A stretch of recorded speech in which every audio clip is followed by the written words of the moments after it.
قالوا إنا لله وإنا إليه راجعون أولئك عليهم صلوات من ربهم ورحمة وأولئك هم المهتدون صدق الله مولانا العظيم وصدق رسوله الكريم ونحن على ذلك من الشاهدين والشاكرين. میرے بزرگوں اور میرے دوستوں، ابھی جو پوری دنیا میں یہ لاک ڈاؤن چل رہا ہے،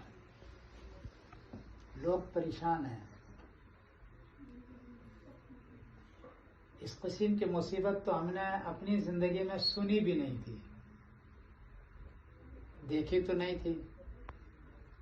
صرف اتنا پڑھا تھا کہ بغداد کے اندر تعاون ہوا تھا. تعاون بغداد کے اندر ہارون الرشید کے زمانے میں، بہت بڑے بادشاہ تھے، ان کے زمانے میں تعاون ہوا تو صرف بغداد میں 40,000 آدمی مر گئے تھے. تعاون کی شکل یہ ہوتی تھی کہ یہاں گلٹی نکلی، زہر پھنسی بڑی ہوئی یہاں، یا پھر یہاں، یا پھر یہاں، تین جگہ. اور اس پھنسی کی وجہ سے اتنی زہریلا ہوتا تھا. اس زمانے میں دوائی نہیں تھی، اینٹی بایوٹک بھی نہیں تھی. لوگ جھاڑ پھونک کر لیتے تھے یا کوئی چھوٹی موٹی جڑی بوٹی دے دیتے تھے، اچھا ہوا نہیں ہوا، بلکہ اس جڑی بوٹی سے اور بھی آدمی مر گیا.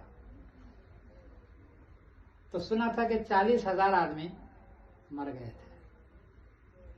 لیکن پوری دنیا کے اندر ایک عذاب کی شکل اختیار ہو جائے.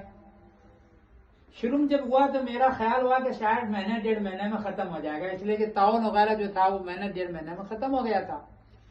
تو مجھ سے کسی نے پوچھا تو میں نے کہا یار مہینے ڈیڑھ مہینے میں ختم ہو جانا چاہیے.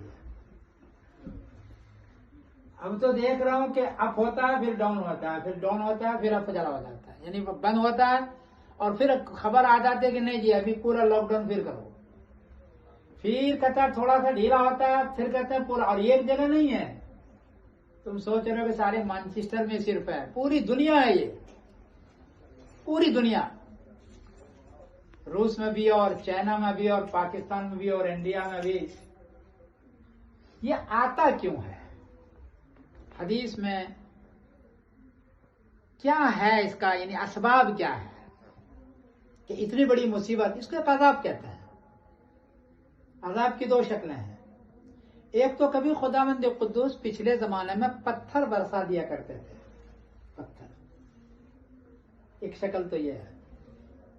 ایک شکل یہ ہے تعاون کی. یہ پتھر کے سلسلے میں جانکاری کے لیے تمہیں بتا دوں، اللہ تعالیٰ کو پتھر لانے کی ضرورت نہیں. ہم جہاں زمین ہے، زمین کے اوپر پتھر کا ایک گھیرا ہے جو چلتا رہا ہے، زمین کے اوپر ہے. یہ بڑے پتھر چھوٹے پتھر، وہ گردش، اس میں کوئی کسی چیز پر نہیں ہے، وہ کسی بھی چیز پر نہیں ہے. وہ ایسے زمین کی کشش سے، زمین کی مقناطیس سے وہ گھوم رہا ہے. اور جب سے پیدا کیا اللہ نے اس وقت سے لے کر کے اللہ جب تک چاہیں گے اس وقت وہ گھومتا رہے گا. اس میں کوئی پکڑی نہیں ہے اور پوری ایک پٹی ہے جس کو شہاب ثاقب کہتے ہیں. اور ان کا نظام یہ بھی ہے کہ اللہ تعالیٰ اس میں سے جس پتھر کو چاہتے ہیں تو وہ اپنے راستے سے بھٹکتا ہے اور پھر نیچے آتا ہے اور تیرے سر پر بھی گر سکتا ہے. پچھلے زمانے میں خداوند قدوس نے جس قوم کو چاہا اس پتھر کو لایا اور قومیں برباد ہو گئی، ختم ہو گئی. عذاب کی ایک شکل یہ بھی ہے.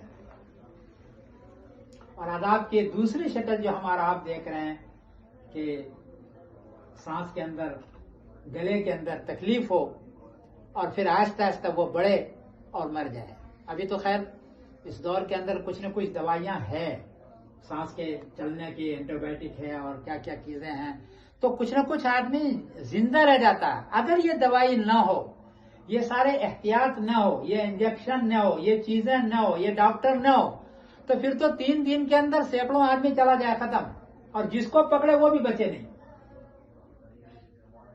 سوال یہ ہے کہ یہ عذاب جو خداوند قدوس نے پوری دنیا کو اور پوری دنیا کو بے بس کر دیا. دوستو، یہ بڑے بڑے اپنے حکومت پر ناز کرتے تھے، کسی کی بات مانتے نہیں تھے.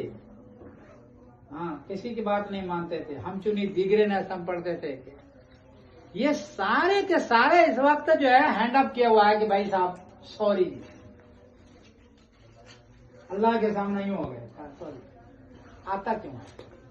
حدیث کے اندر نبی کریم صلی اللہ علیہ وسلم نے فرمایا کہ اگر یہ دو چیزیں عام ہو جائے، دو چیزیں عام ہو جائے تو پھر اللہ کا یہ عذاب آتا ہے.